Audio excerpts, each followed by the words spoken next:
18 పడిమెట్ల పైకెక్కి గుడికేగు భక్తులకు ఎదురొచ్చే బంగారు స్వామి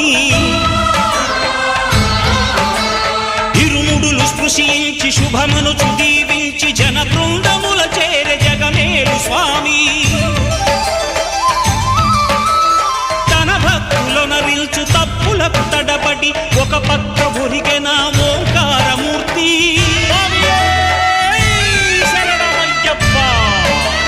స్వాములందరూ తనకు సాయము కాగా ధీమంతుడై లేచే ఆ కన్య స్వామి పట్టబంధము వీడి భక్తతతికై పరుగు పరుగున వచ్చే భూమిపైకి నరుడై